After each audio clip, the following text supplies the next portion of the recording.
이것은 방송이 아니라 잡담입니다.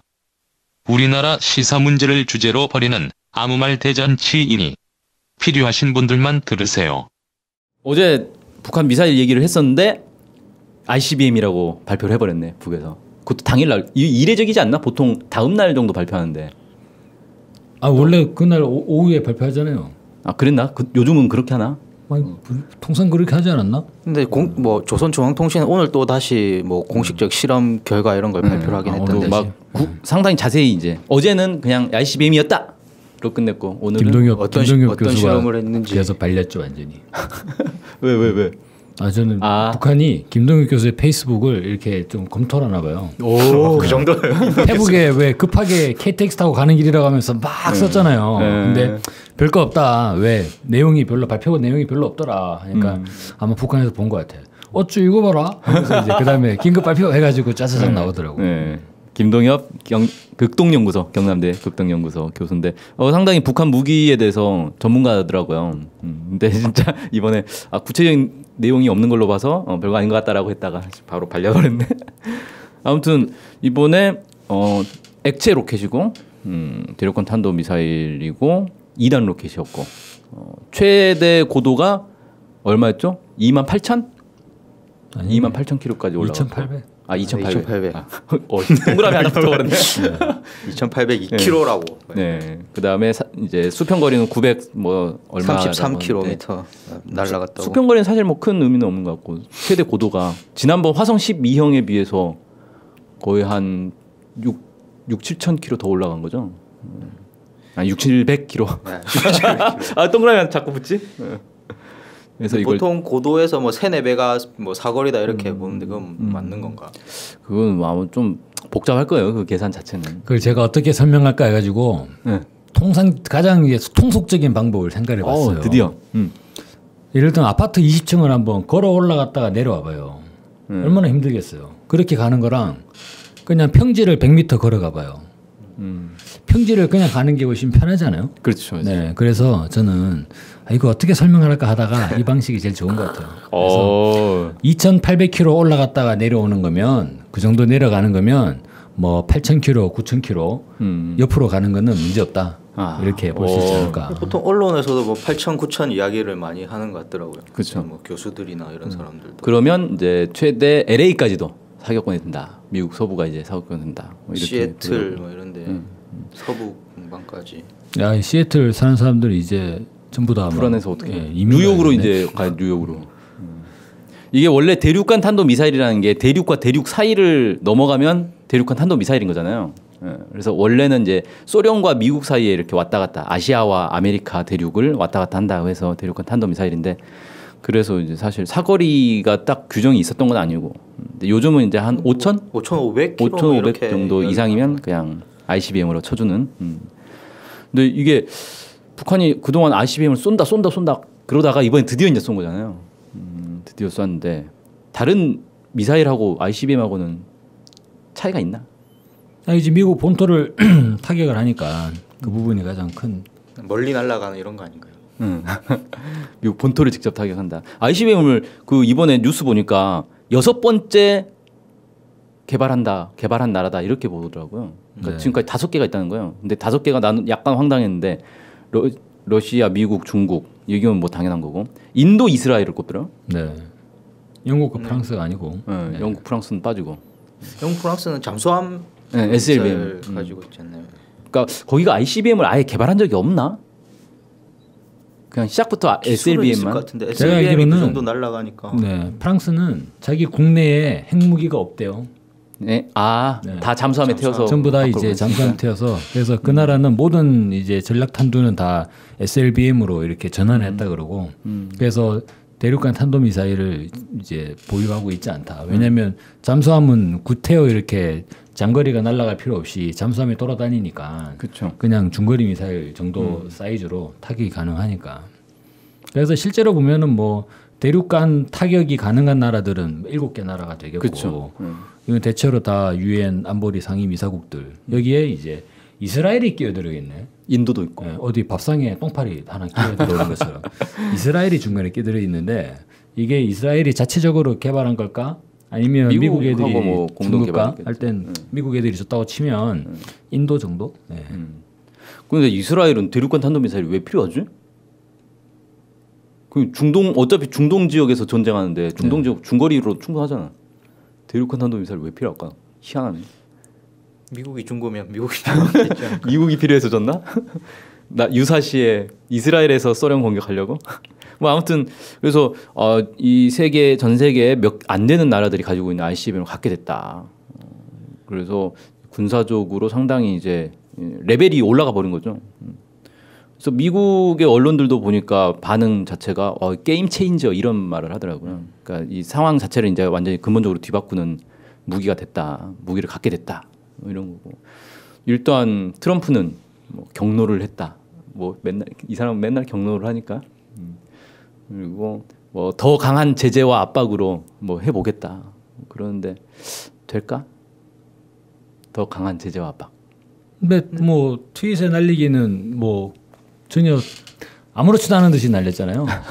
태연하게. 이 사람이 이렇게 할 일이 없나? 그런데 사실 ICBM을 쐈다는 거는 트럼프 입장에서는 거의 뭐 ICBM 같은 느낌이 나는 그런 거잖아요. 딱 그렇죠. 느낌이 ICB 이렇게 됐을 것 같은데 쉽게 말해가지고 독립기념일에 미국에 트럼프한테 기사대기 한 대 때린 거 아닙니까? 그렇죠. 그럼 기사대기 한 대 맞고 나서 딱 하는 얘기가 이렇게 할 일이 없나? 이런 얘기를 하는 거 보면 이미 그 트윗 멘션에서 지고 들어갔다. 또 뭐 중국 제재 이야기를 하고 딱히 할 게 없죠. 제재해야 이제. 된다.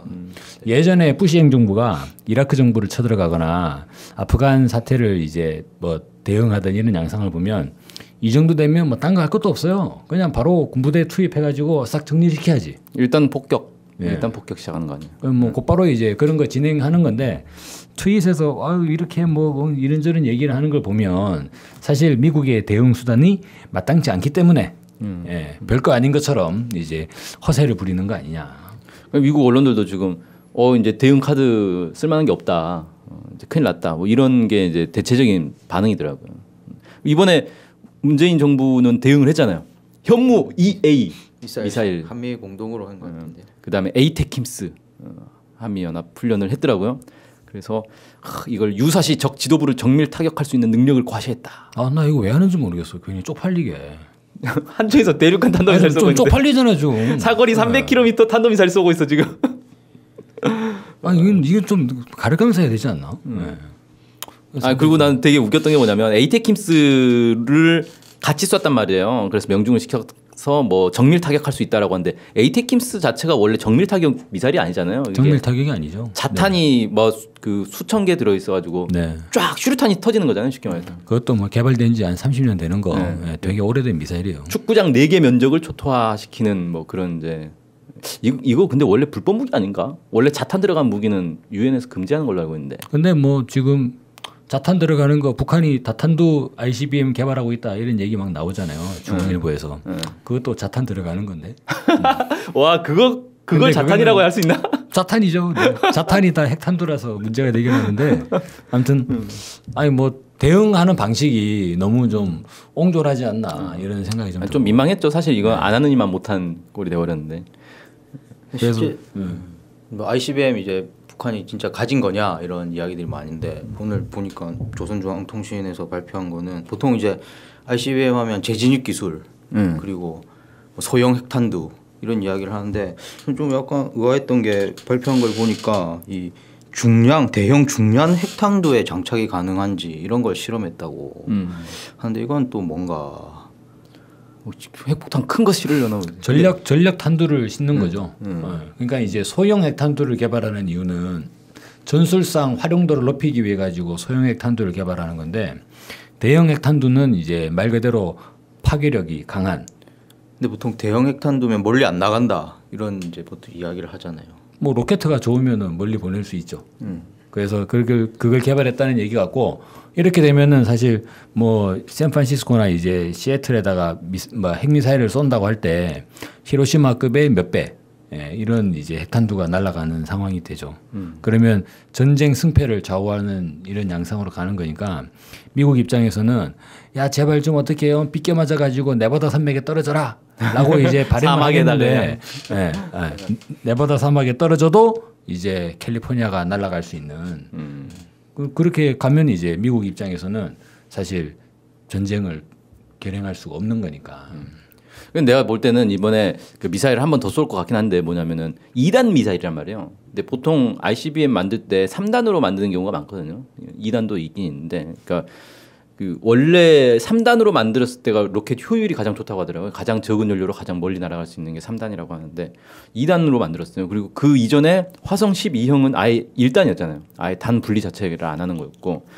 그러니까 이번에 만든 건 화성 12형을 1단으로 하고 그 위에 작은 미사일을 하나 더 달아서 2단으로 만들었을 가능성이 이제 높다 이렇게 분석들을 하는데 그렇게 해서 화성 12형이 이제 뭐 하와이까지 날아가는 거, 그다음 화성 14형은 저기 LA까지 날아가는 거. 그럼 여기에 작은 미사일을 하나 더 달면 3단 미사일이 되는 거고 이러면 이제 뭐 워싱턴까지 날아가는 걸로 될 수 있지 않겠냐. 그래서 다음번에는 아마 3단계 로켓으로 만든 미사일을 쏘지 않을까. 그래서 이것도 지금 북한의 일종의 살라미 전술인 거죠. 조금씩 이제 얇게 잘라서 이게 북한이 개발한 최고의 무기다라고는 보기가 애매해요. 왜냐하면은 이미 열병식 때 뭐 두 종이 나왔죠. 두 종. 이번 실험했던 것보다 훨씬 더 이제 앞서 있는 것처럼 보이는 탄두가 뭉툭한 이런 다탄두 ICBM으로 추정되는 그런 것들까지 다 공개한 상황이기 때문에 그 다음 카드도 준비돼 있다. 그럴 가능성이 높지 않냐 이렇게 좀 봐야 되겠죠. 그리고 이번에 이제 액체 로켓이었는데 북한이 지금 미사일이 두 가지잖아요. 액체 미사일, 고체 미사일. 네. 그래서 고체로 된 ICBM도 조만간 쏘지 않을까 뭐 이렇게 좀 생각되고 이 재밌는 제가 그 반응을 봤는데 중국 러시아가 정상회담을 했더라고요. 네. 그러니까 이 딱 보니까 왜 중국 러시아 정상회담 하는데 미사일을 쐈을까? 거기랑 관계 없겠죠. 한미 정상회담 할 때 쏘는 게 아니라 중러 정상회담 하는데 쏘는데 거기서 바로 이제 성명이 나왔을 거 아니에요. 이걸 반영을 해가지고. 근데 뭐냐면은 뭐 이제 기본은 규탄을 하는데 그 북한의 미사일 발사 중단과 한미 연합훈련 중단을 동시에 하자, 쌍 중단을 하자. 중국이 계속 주장해 왔던. 네, 그걸 이제 러시아가 받은 거죠. 그래가지고 공동성명에 그걸 놓고 그다음에 쌍궤 병행. 그러니까 비핵화 프로세스와 평화체제 구축, 그러니까 평화협정 체결을 동시에 진행을 하자. 뭐 이걸 이제 쌍중단, 쌍궤 병행 이거를 이제 발표를 했더라고요. 그러니까 한마디로 트럼프가 대놓고 이제 엿먹은 거죠. 시진핑한테도. 그렇다면 트럼프는 뭐라 그랬냐면 중국이 이 상황을 잘 해결해 줄 것으로 믿는다 이렇게 얘기했지 않습니까? 그렇죠. 그래서 중국의 제재가 대북 제재가 강화되지 않겠나. 그러면서 또 일각에서는 원유 수출이 이제 중단되는 북한과의 원유 거래가 중단될 가능성이 있다 이런 얘기들을 했는데 시진핑이 딱 얘기한 거는 한미 군사훈련 중단하고 그러면서 이제 북의 미사일 발사를 중단하는 걸로 트럼프가 완전히 이건 뒤통수 얻어맞은 거죠. 그리고 사실 정세현 뭐 통일부 장관 전 인터뷰한 거 보면서 보니까 이게 트럼프가 오히려 중국의 안을 받아서 이런 한미연합훈련을 중단하고 대화 자리를 열 수도 있기 때문에 문재인 정부가 주시해야 된다 이렇게 또 인터뷰를 하게 됐죠. 그럼 문재인 정부 혼자 나중에 개털되는 거네. 정세현 장관은 그걸 좀 우려하고 있는. 아니지 워싱턴 갈 때 공부를 제대로 하고 갔어야지. 맨날 그러니까 지금 10년 전에 얘기만 하고 있다가. 좀 나오는 발언이 사실은 이명박근혜 정부 시기에 북한 미사일 쏘면 하던 얘기하고 달라진 게 없잖아요. 문재인 정부가. 그죠. 이 분위기를 잘못하면 이거 큰일 나는데 완전 중국 러시아 이미 넘어갔고 미국도 지금 아슬아슬하단 말이에요. 미국도 분위기가 이거 어차피 못 막으니까 결국은 한미연합훈련 중단으로 갈 가능성이 있는데 문재인 대통령은 지금 계속 그 얘기하고 있잖아요. 잘못된 그 불법 행위와 합법 행위를 교환하면 안 된다. 그러니까 북한 미사일은 불법이고 한미연합훈련은 합법이니까 이 두 개를 교환할 수는 없다. 이렇게 얘기를 하고 있어요. 근데 미국이 그 중단해버리면 어떻게 할 거야? 어차피 연합훈련은 미국이 알아서 하는 건데. 참 민망한 상황이 될 수 있는데 참 안타깝다. 아무튼 그래요. 지금 나중에 문재인 정부가 외교적으로 고립될 수도 있는 그러니까 제2의 박근혜가 될 수도 있는 이런 상황인데 문재인 청와대 미국에서도 뭐 게임 체인저 이런 이야기들이 언론에서 나오는 걸 보면 우리 정부도 이제 좀 진짜 그냥 뭐 잘 보고 대처를 잘해야 되는 시점이 와 있는 거 아닌가. 지금쯤 대통령은 물론 또 독일 뭐 가셔야겠지만 오늘 나가더라고요. 문정인 교수님을 빨리 불러서 특보 아닙니까? 대통령 특보니까 빨리 불러서 지금 요양을 상황에 어떻게 해야 되는 건지 제대로 좀 이제 공부를 하시면 어떨까. 그러네요. 참 안타. 야 우리 시간 다 되겠죠? 아니요 이제 12초 남았습니다. 12초. 제목을 정해봅시다. 뭐로 할까요? ICBM 게임 체인저? 북한의 ICBM 게임 체인저 되나? 시간 다 됐네. 제목은 적당히 자는 걸로. 잠깐만. 그리고 우리 새 목소리가 나왔는데 소개도 안 하고 이거 어차피 우리 소개 아무도 안 하잖아요. 누군지 알게 뭐야. C라고. 와 이거 좀 너무하네. 네, 어차피 뭐 새 목소리가 아무튼 새 목소리 나왔는데 뭐 대단한 사람입니다. 당분간 출연해 정말 유명한 사람이고 네. 아무튼 네 그럼 오늘 방송은 여기서 마치도록 하죠. 나중에 사인 하나만 해주세요. 수고하셨습니다.